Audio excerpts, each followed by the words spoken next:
안녕하세요. 경기도 일산에서 네일샵을 운영하면서 살고 있는 42세 여성입니다. 오늘 글을 쓰는 이유는 제가 겪은 기가 막힌 시집살이에 대한 사연을 들려드리기 위해서예요. 결혼을 한 여성이라면 누구나 시댁과 크고 작은 갈등을 경험하기 마련이라고 생각합니다. 그런데 제 경우는 기혼 여성들이 흔히 말하는 고부 갈등과는 차원이 다른 문제를 겪었어요. 돈 없고 가난한 집에서 태어났다는 이유만으로 저는 서러운 일을 참 많이 당했습니다. 없는 사람들끼리 모여 사는 뒷골목만 전전하면서 살았던 탓에 어렸을 때는 사람들이 전부 저희 집처럼 산다고 생각해서 가난한 걸 당연하게 여겼습니다. 하지만 사춘기가 지나고 철이 들면서 돈이 없으면 얼마나 무시당하고 사람 취급을 못 받는지 알게 되었습니다. 일용직 노동을 하는 아버지의 수입은 일정치 않아서 엄마가 식당 일을 하면서 생활비를 벌어오셨죠. 저도 그런 집안 사정을 잘 알고 있어 힘들어하고 있을 때였어요. 학교를 마치면 독서실로 가서 밤늦게까지 공부를 하곤 했죠.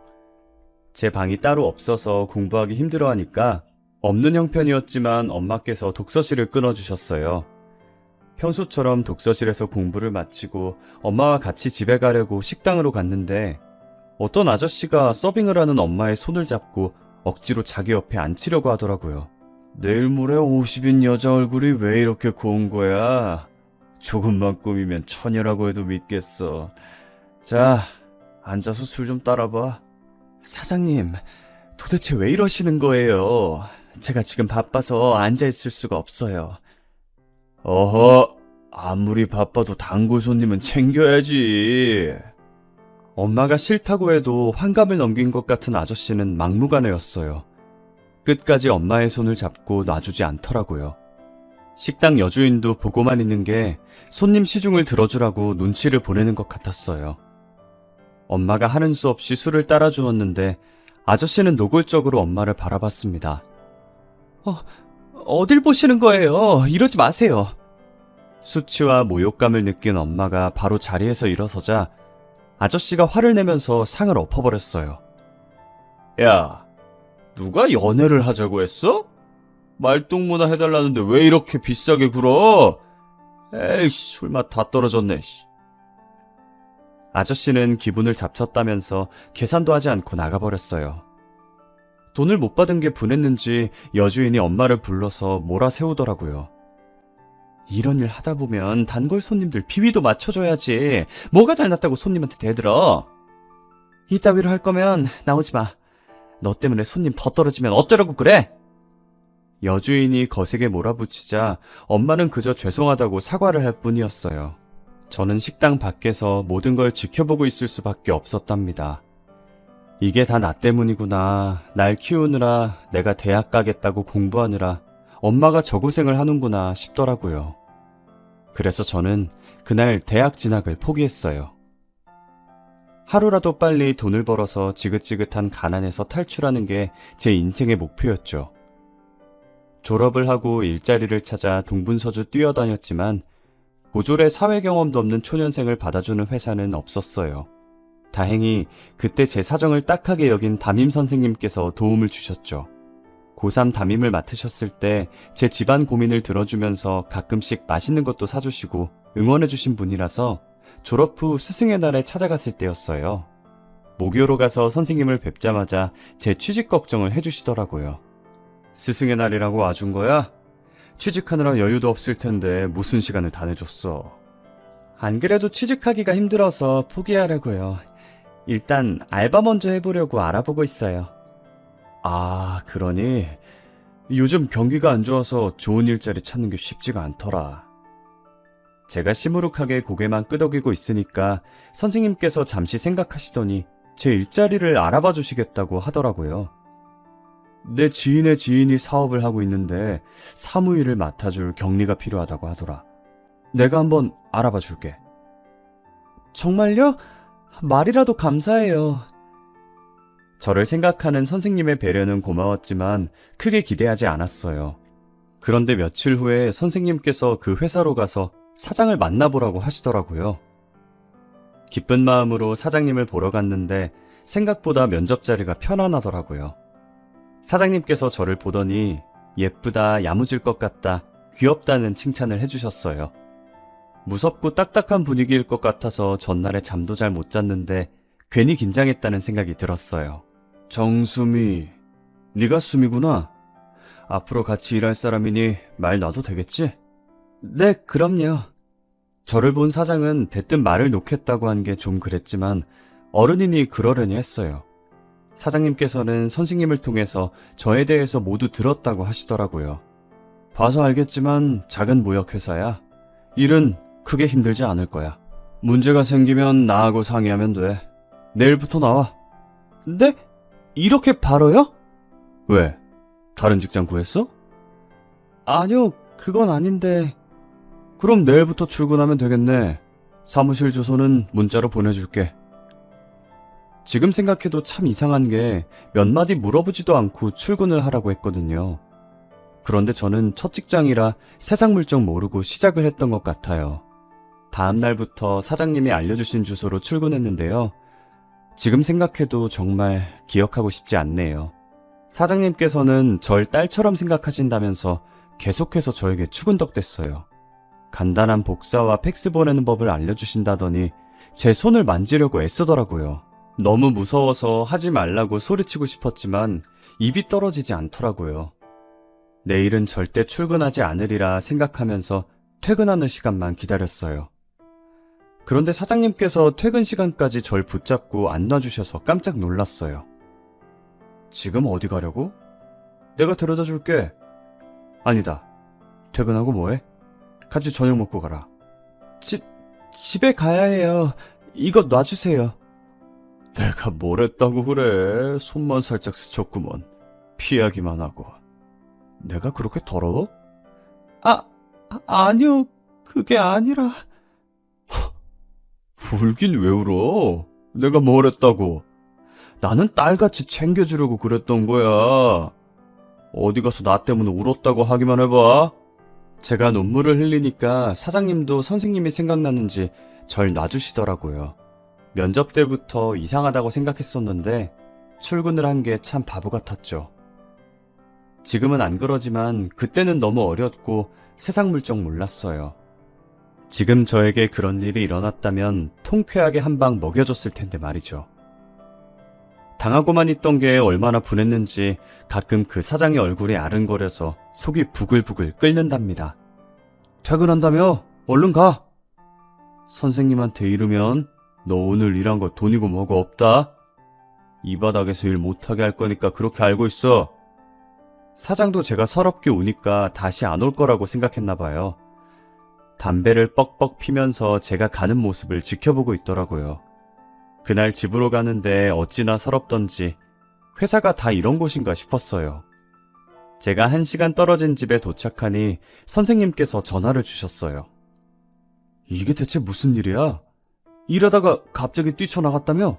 선생님께서 무척이나 당황하시면서 제게 무슨 일이 있었냐고 물으셨어요. 근데 사장의 얼굴과 사장이 내게 했던 말들이 머릿속에서 떠나지를 않아 한마디도 못했어요. 제가 바보 머저리였죠. 그때 속 시원하게 그 변태가 한 짓을 고발해서 망신을 주는 거였는데 말이죠. 지금의 저라면 뭐? 제가 일하다가 뛰쳐나가요? 마음 같아서는 그 대머리 이마를 신명나게 때리고 싶었는데 참았어요.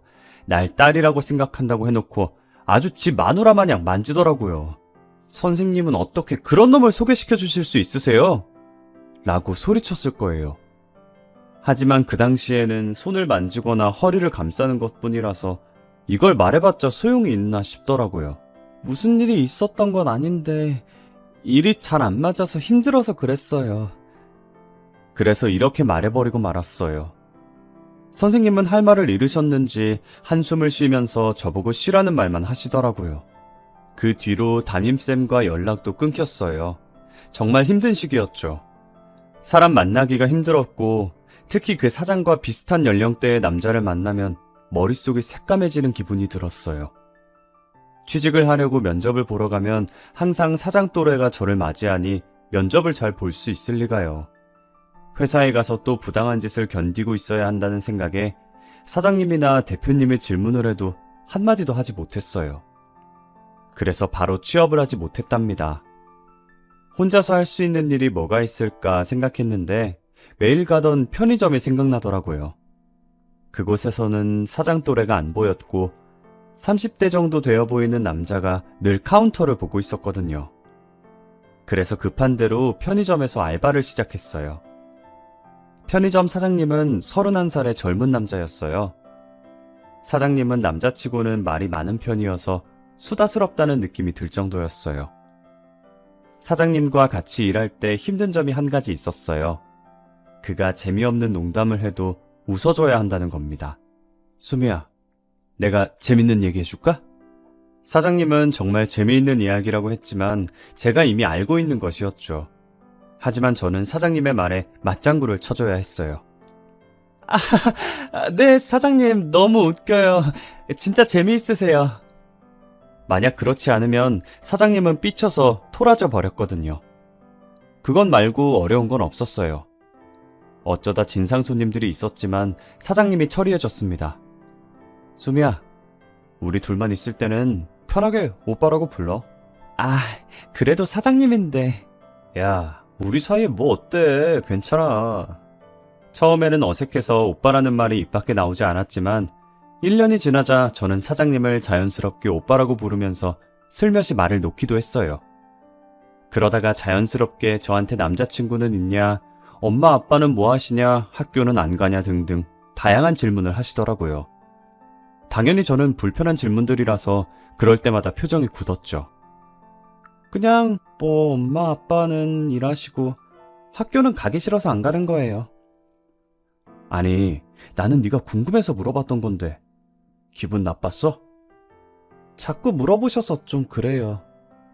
아, 불편했구나. 나는 대학을 안 갔거든. 난 괜찮아서 불편할 걸 생각 못했다. 요즘 전문대라도 가는 추세니까 왜 안 가나 궁금했어. 가고 싶었는데 못 간 거면 도와주려고 했지. 어떻게 도와주게요? 등록금이라도 내주시게요?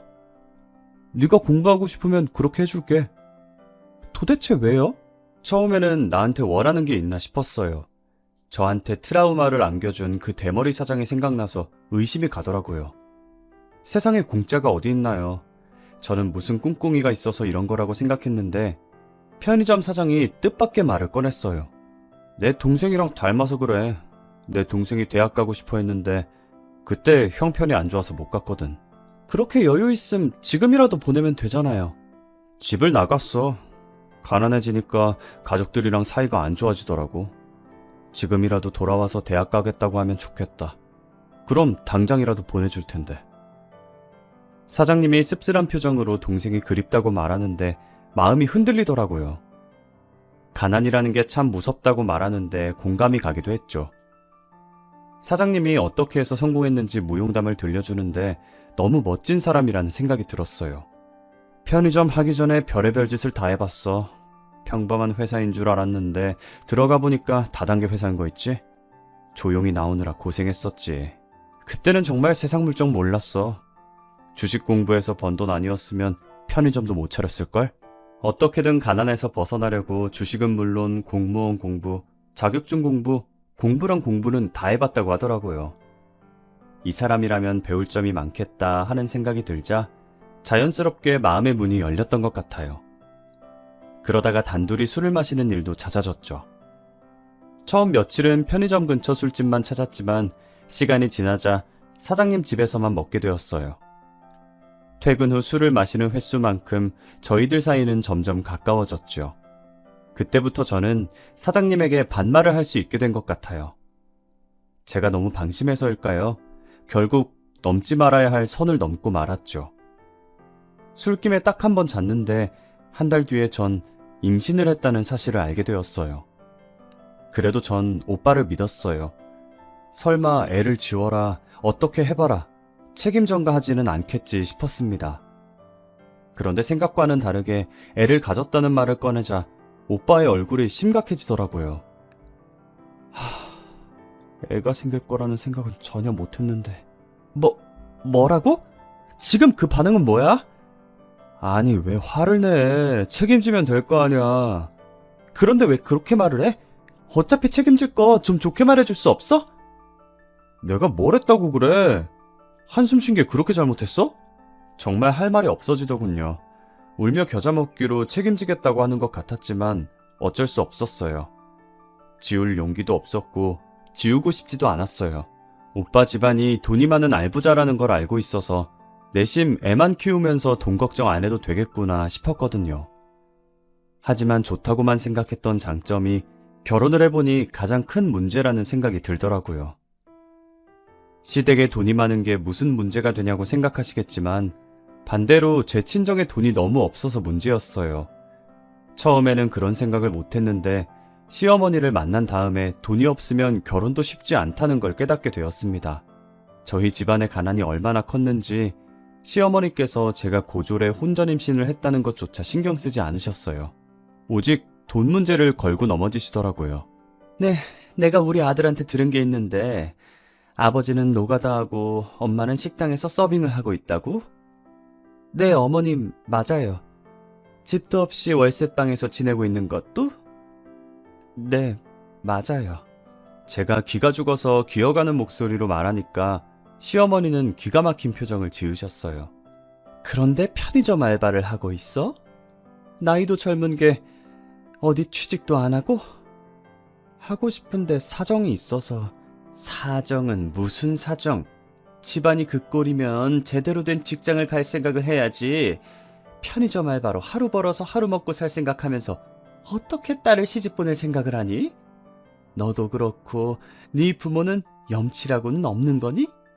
시어머니는 첫 대면인데도 대놓고 모욕적인 말을 퍼부으셨어요. 그런데 또 맞는 말이라 할 말이 없더라고요. 그래놓고 우리 아들을 꼬셔? 임신도 네가 하고 싶어서 한 거지? 우리 아들이 돈 있어 보이니까? 그런 거 아니에요.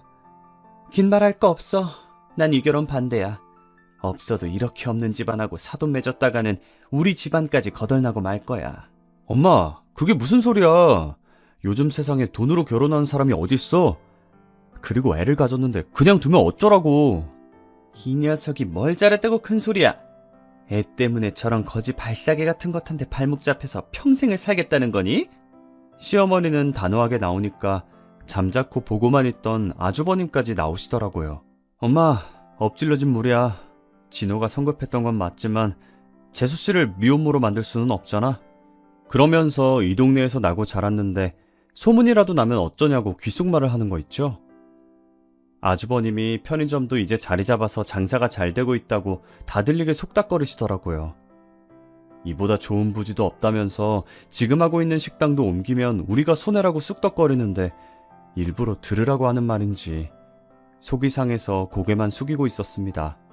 그러니까 시어머니께서 탐탁지 않은 얼굴로 저를 부르시더라고요.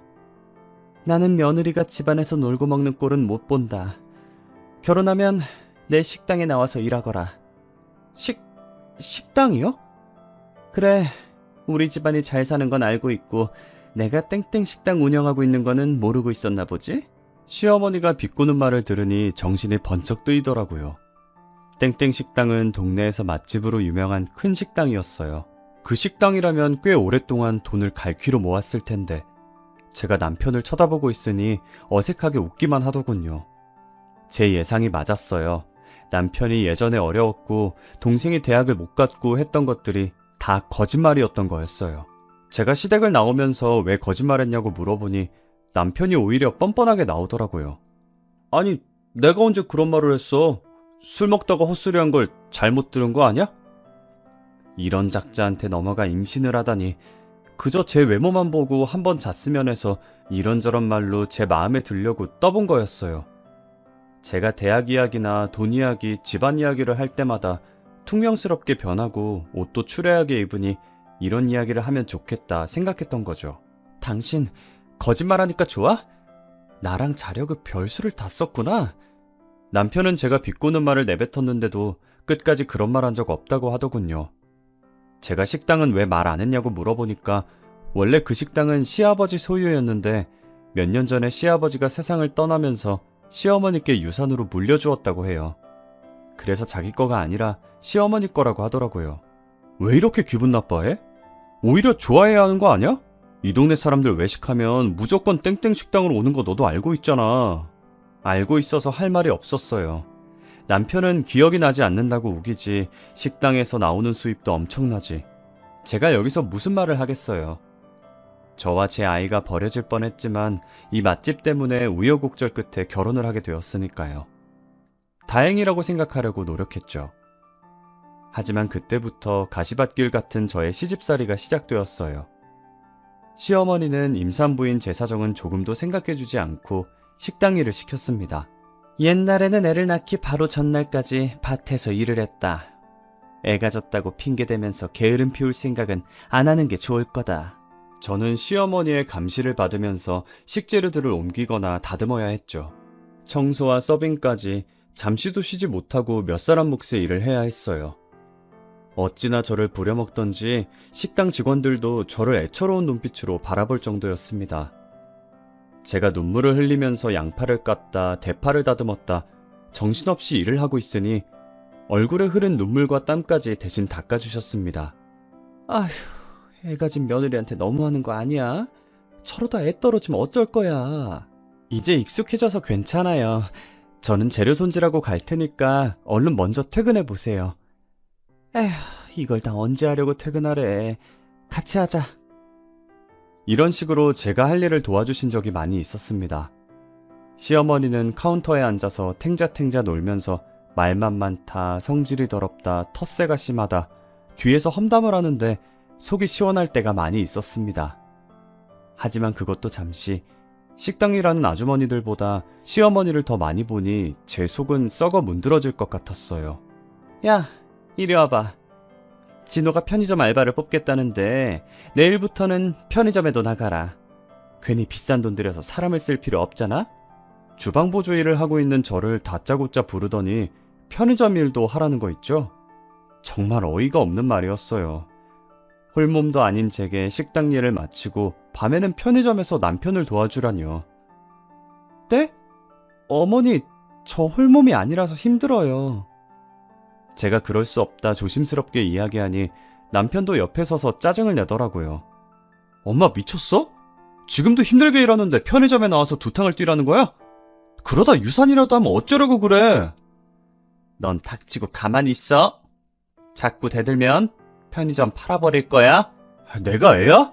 왜 자꾸 편의점으로 협박하는데? 뭐 협박? 그러니까 주식한다, 자격증 공부한다, 공무원 한다 나댈 때부터 잘했어야지. 집에서 노는 놈 편의점 줬더니 뻔뻔 실없네. 식당 잘 안 돼서 빚더미나 앉았을 때를 생각해봐. 너 그때였으면 집도 없이 길바닥에서 잤어야 돼. 그 말을 듣는 순간 제가 바보 같더군요. 남편이 한 말이 전부 다 거짓이라는 생각이 들었습니다. 저한테 잘 보이려고 주식해서 벌어놓은 돈으로 편의점을 시작했다고 말했나 봅니다. 자격증이니 공무원이니 말만 번지르하게 해놓고 호감을 산 남편이 미웠죠. 하지만 한편으론 잠시나마 남편을 성실하고 멋지게 본 제가 바보같이 느껴졌습니다. 남편도 찔렸는지 제 눈치를 보면서 소리치더군요. 여기서 그 말이 왜 나와? 대학 보내준다고 할 때 대학이라도 가지. 나이 먹고 대학 가는 게 뭐가 창피하다고. 그냥 너 같은 놈은 지원해주지 말 걸 그랬다. 취직도 싫다고 고집 피우는 놈을 내가 뭐가 예쁘다고. 시어머니의 독한 말에 남편은 입을 다물어야 했어요. 학구열 있고 도전하는 걸 좋아한다고 생각한 남편이 대학도 가지 않고 취업도 하지 않으려고 했더군요. 결혼하고 나니 남편의 실체가 보이기 시작했습니다. 남편도 그때부터 본색을 드러내고 자신의 본성을 불더군요. 엄마, 왜 말을 그렇게 해? 집에 돈도 많은데 집안에 한 명쯤은 먹고 놀아도 되잖아. 그러니까 수미한테도 일 시키지 마. 내가 어떻게든 편의점으로 먹여 살릴게. 뭐? 돈 많은 집안 믿고 2년 넘게 백수로 지내겠다고 뻐긴 놈을 무슨 수로 믿어? 시어머니가 남편 등짝을 짝 한 번 때리면서 그렇게 원하던 사장님 소리 듣더니 미친 거냐고 소리치시더군요. 그러면서 그 편의점이 어떻게 네 거냐, 내 명의로 되어 있으니 내 거라고 말씀하시더라고요. 남편이 시어머니께 꼼짝을 못하는 이유가 뻔히 보였죠. 저도 이 집안에 사는 이상 시어머니께 꼼짝도 못할 것 같아 시어머니의 말을 어쩔 수 없이 따랐습니다. 식당 일을 끝내고 바로 편의점 일을 하러 갔죠. 남편이 편의점 문을 열고 들어온 저를 보자마자 창고 쪽으로 손짓하더라고요. 여보, 힘들지? 당신은 창고에서 쉬고 있어. 내가 알아서 할 테니까. 고마워. 그런데 어머니께서 알지 않으실까? 아냐, 절대 몰라. 내가 오면 나오라고 말할 테니까 걱정하지 마. 이렇게 남편이 저를 배려해서 창고에 누울 곳을 만들고 쉬도록 해주었는데 그것도 시어머니께 들키고 말았습니다. 시어머니는 편의점에 설치된 CCTV를 통해서 제가 뭘 하는지 다 보고 있었던 거예요. 업자를 통해서 편의점 CCTV를 휴대폰으로 볼 수 있는 앱을 휴대폰에 깔아놓고 저를 감시했던 겁니다. 그래서 다짜고짜 전화를 하시더니 저에게 소리를 고래고래 지르시더라고요. 일을 하라고 했더니 나를 속이고 잠만 퍼질러 자면서 남편을 부려먹어? 한 번만 더 나를 속이려고 들면 당장 이혼시킬 테니까 그렇게 하라! 하루에 서너 시간밖에 못 자고 하루 종일 일을 하다 보니 결국 우려했던 일이 벌어지고 말았어요. 식당에서 일을 하던 저는 갑자기 쓰러지고 말았죠. 주말이라 정신없이 바빠서 발바닥에 땀이 나도록 서빙을 하고 있었는데 갑자기 하늘이 노랗게 보이더니 정신이 아득해지고 말았습니다. 음식을 실은 카트를 밀고 가다가 우당탕 소리를 내며 넘어져 버렸죠. 병원에서 눈을 뜨자마자 의사가 저를 보더니 빈혈이 심각하다고 했습니다. 왜 이렇게 무리하셨어요? 이제 막 7개월을 넘겼으니 지금부터가 고비예요. 철분 보조제 꾸준히 먹고 무리하지 말고 쉬셔야 합니다. 하루 정도 입원하라는 말까지 듣자 이제 쉴 수 있겠다는 생각이 들더군요. 하루라도 푹 잘 수 있는 게 어디인가 싶었는데 다행히 곁에 있던 남편과 아주버님이 합세해서 시어머니께 더 이상 일을 시키지 말라고 설득해 주셨어요. 엄마, 이러다 정말 큰일 나겠어. 재수씨는 엄마 손자를 낳을 사람이야. 해산할 때까지만 쉬게 해줘. 남편의 말은 듣지도 않던 시어머니가 아주버님이 부탁을 하자 제가 일을 쉬도록 허락해 주었어요. 공부에는 취미가 없었던 남편과는 달리 아주버님은 우등생이었고 대학 졸업 후에 유명 대기업의 기획실에서 일하는 장래가 촉망되는 엘리트였어요. 그러니 시어머니는 은근히 남편과 아주버님을 비교하면서 차별을 하곤 했죠. 그날 이후로 처음으로 푹 쉬게 되었어요. 하지만 마음까지 편하지는 않았습니다. 결혼 후 분가를 하지 않고 시댁에서 살았기 때문에 시어머니가 식당에서 돌아오면 눈치를 봐야 했습니다. 청소며 빨래 같은 집안일은 전부 제 몫이었죠. 시어머니 눈치를 보면서 피가 마르는 것 같은 시간을 보낸 뒤에 저는 아들을 낳았습니다. 산부인과 의사도 아직 빈혈 증상이 남아있으니 당분간은 편히 쉬면서 몸조리를 잘하는 게 중요하다면서 좋은 산후조리원에서 회복할 것을 권했어요. 남편도 조리원을 알아봐 주겠다고 말했는데 시어머니가 그걸 알고 펄쩍 뛰면서 안 된다고 하는 겁니다. 너 미쳤어? 돈을 길바닥에 뿌리는 한이 있어도 저게 조리원에 들어앉아서 호강하는 꼴은 못 본다. 당장 집으로 들어오라고 해. 시어머니의 불호령에 조리원은 꿈도 꾸지 못하고 젖먹이 아들과 함께 시어머니가 기다리고 있는 집으로 가야 했습니다. 남편이 슬며시 저를 친정에 보내서 한 달이라도 몸을 추스르게 하자고 했지만 시어머니는 그것마저 허락하지 않았어요. 딱 2달이 지나자 시어머니는 제게 식당으로 나오라는 명령을 내리시더라고요. 저는 그날부터 젖먹이 아들을 키우면서 식당 일을 해야 했죠. 그리고 2년 정도가 지났을 때였을까요? 집안에서 아주버님 결혼 이야기가 슬슬 나오고 있었어요. 너는 진호처럼 말도 안 되는 여자를 만나면 안 된다. 좋은 혼처를 찾아줄 테니까 나한테 맡겨. 시어머니는 아주버님의 혼처를 직접 물색했고 전문 중매쟁이를 통해서 좋은 집안의 여성을 소개받았습니다. 시어머니가 고른 동서의 집안은 만만치 않았어요. 사업가 집안으로 재력이 탄탄했고 동서는 해외 유학파 출신의 교양과 세련미가 넘치는 커리어 우먼이었어요. 아주버님도 동서의 외모와 조건이 마음에 들었고 둘은 교제를 한 지 몇 달 만에 바로 결혼에 꼴이 나게 되었어요. 그런데 그 불똥은 저한테 튀었습니다. 시어머니는 모든 면에서 저와는 정반대의 좋은 조건을 가진 동서와 비교하면서 심한 모욕감을 주었어요. 너도 나한테 맡겼으면 네 형수처럼 좋은 여자 만났을 거 아니냐? 아휴, 내 팔자야. 시어머니는 남편에게 저 같은 여자를 데려왔다고 때늦은 타박을 늘어놓았어요. 더 큰 문제는 시어머니뿐만 아니라 동서도 저를 무시한다는 것이었죠. 시어머니께 무슨 말을 들었는지 갑자기 저를 보고 학교 이야기를 꺼내더라고요. 어머, 대학을 안 갔다고요? 대학 안 가고 취직부터 한 거예요? 취직은 무슨, 편의점 알바한 게 전부란다. 그럼 왜 대학을 안 갔대? 올케는 참 욕심이 없나 봐요. 동서는 첫 대면부터 저의 학력을 들먹이면서 무시했고 자기가 미국에서 유학을 했던 경험을 늘어놓으면서 제 귀를 죽이려고 들었어요. 괘씸하고 분했지만 빵빵한 친정을 등에 업고 잘난 척을 하는 동서에게 고분고분 따르는 수밖에 없었어요. 손이 동서였고 나이도 저보다 많아서 시어머니 말고 상전이 하나 더 생긴 꼴이었죠. 시어머니의 태도는 더 가관이었어요. 저를 볼 때는 얼음처럼 차가운 표정을 짓다가도 동서를 보면 입이 귀에 걸려서 활짝 웃으면서 아양을 떨더라고요. 둘이 죽이 맞아서 히히덕거리는 꼴을 보면 정말 비참했지만 가난이 죄라서 모욕과 수치를 참아야만 했습니다. 동서는 결혼 후에 당연히 분가를 해서 살았지만 자주 시댁에 들렀어요. 시댁에 올 때마다 동서는 좋은 선물들을 사와서 시어머니를 기쁘게 해주었어요. 아니, 이건 말로만 듣던 한정판 땡땡 가방 아니냐?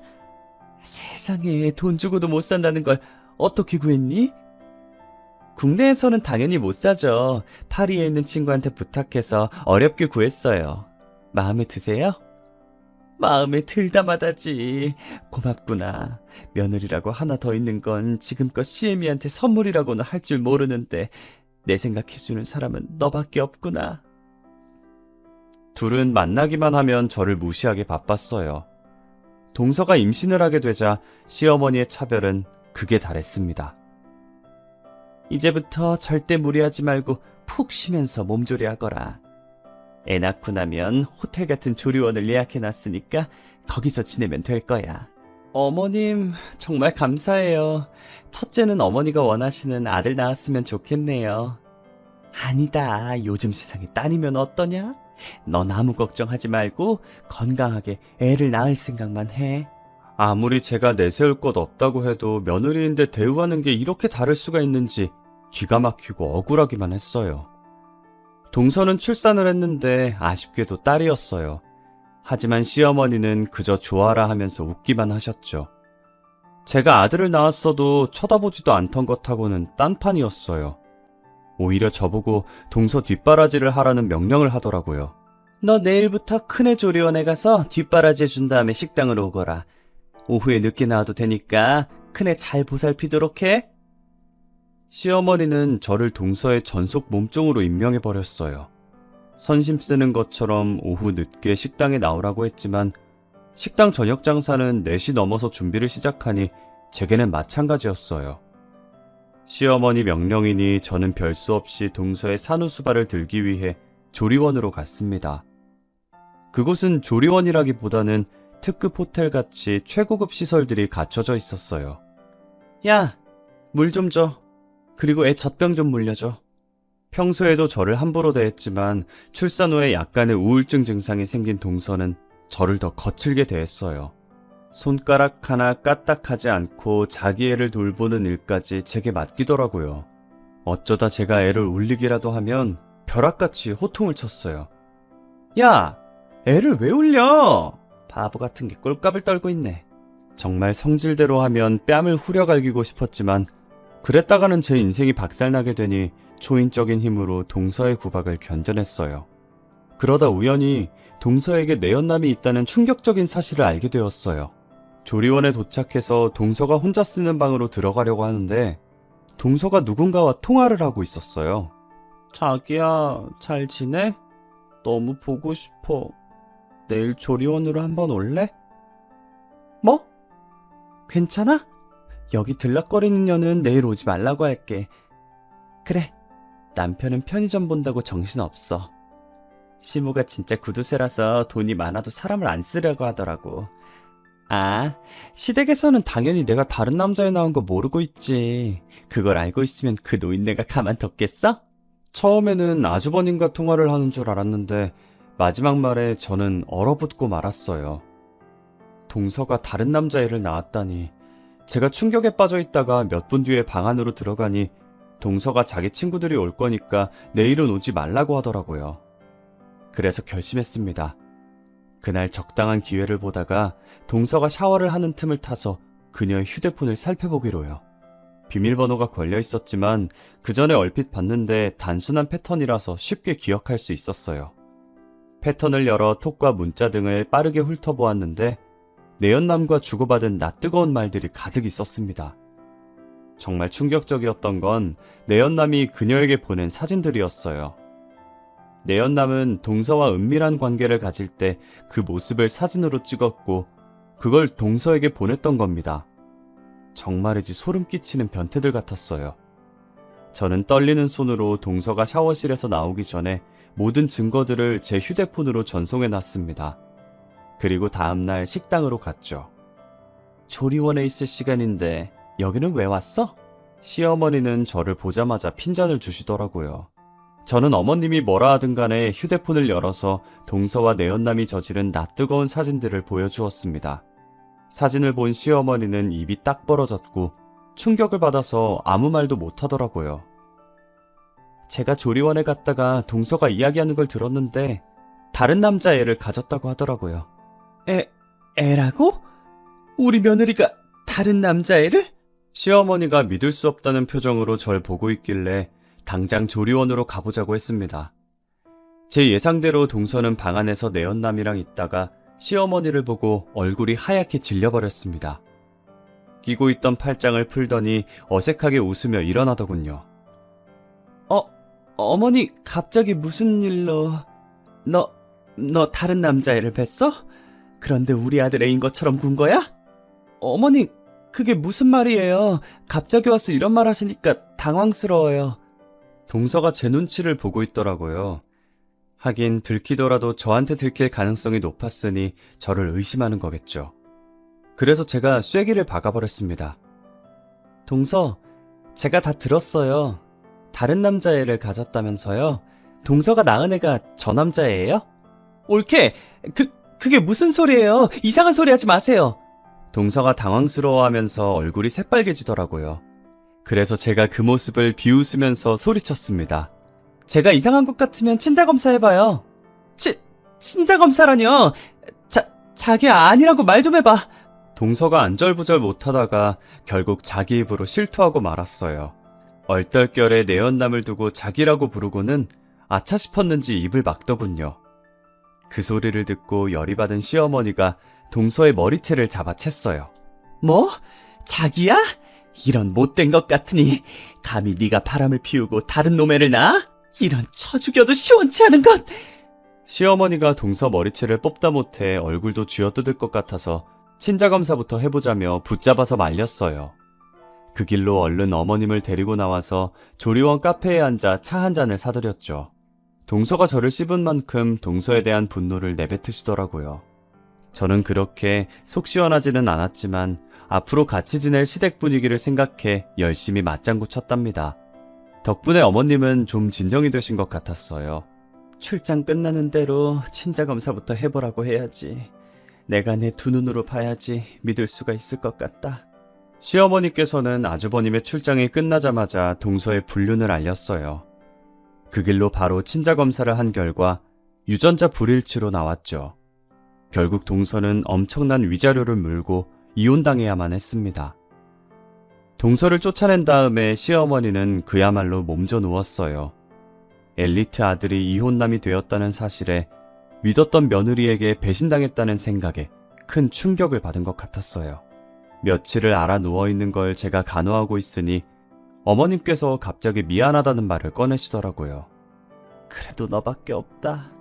너같이 묵묵히 내 말 들어주는 건 너밖에 없어. 갑자기 왜 이러시는 거예요? 갑자기라니 네가 고마워서 이러는 건데. 저한테 사과하고 고맙다고 하고 어머님 그런 분 아니시잖아요. 내가 뭘 했다고 그러니? 쥐뿔도 없는 애 데려다가 식당 일 가르쳐줘, 편의점 일 가르쳐줘, 먹여주고 재워주고 다 했구먼. 시모가 온 힘을 다해 잠긴 목소리로 소리치는데 눈앞이 아득해지더군요. 제가 왜 이런 사람을 간호하고 있었는지 제 자신이 한심하게 느껴졌어요. 가난하고 처량한 현실 앞에서 굽실거리는 게 익숙해졌는지 자연스럽게 못살게 구는 시모 수발을 들고 있는 꼴이란. 저도 모르게 이혼 이야기가 불쑥 튀어나오더라고요. 어머니, 저 이혼할래요. 그동안 저를 구박하고 무시하면서 몸종처럼 부려먹은 것에 대해서 정신적인 위자료와 재산 분할을 청구할 거예요. 뭐? 너 제정신이냐? 네, 아주 정상이에요. 몇 년 동안 짐승 같은 취급을 받으면서 죽도록 일을 했어요. 이젠 그렇게 살고 싶지 않아요. 당당하게 제 몫을 찾으려고 해요. 이것이 아주 미쳤구나. 그래, 소송을 하든 뭘 하든 마음대로 해. 시애미가 며느리한테 일을 시키는 건 당연한 일인데 돈을 내놓으라고? 무슨 말 같지도 않은 헛소리를 짓거리는 게야? 그럼 헛소리라고 생각하세요. 어머님도 미친 사람이랑 살기 싫을 테니까 제가 나가서 살게요. 그 길로 단촐하게 짐을 싸서 나갔던 것 같아요. 돈 한 푼 없어서 찜질방에서 살거나 PC방에서 뜬 눈을 지샜지만 시댁에서 살 때보다 마음 편했어요. 시댁을 나온 뒤로 일도 술술 풀리더라고요. 시어머니는 재산 분할은 어림도 없다고 버텼지만 법원에서는 제 손을 들어주었죠. 결혼 후 아들을 키우면서 하루도 쉬지 않고 시어머니의 식당 일을 했던 것과 그동안 당한 인격적인 모욕에 대한 정신적인 보상을 받게 되었습니다. 이제 혼자서 아들을 키워야 해서 뭘 할까 고민하다가 받은 위자료로 평소에 관심이 있던 네일아트를 배우게 되었습니다. 그리고 2년이 흘러 네일샵까지 차리게 되었네요. 3년이 지난 지금은 고정 고객들이 꾸준히 늘어서 저와 아들이 먹고 사는데 큰 지장은 없답니다. 제가 한반을 시집살이를 정리한 뒤에 느낀 건 며느리는 절대로 죄인이 아니라는 거예요. 여러분들 중에서도 시어머니나 시댁 식구들과 불편한 관계 때문에 고민을 하시는 분들이 있을 거라고 생각해요. 그렇다면 저처럼 당당하게 나서서 자신의 권리를 찾아야 한다고 생각합니다. 나의 고통을 덜어주고 해방시켜줄 사람은 나밖에 없다는 사실을 말씀드리고 싶어요. 여러분의 가정에 행복한 웃음이 넘치기를 기원하면서 글을 마치겠습니다.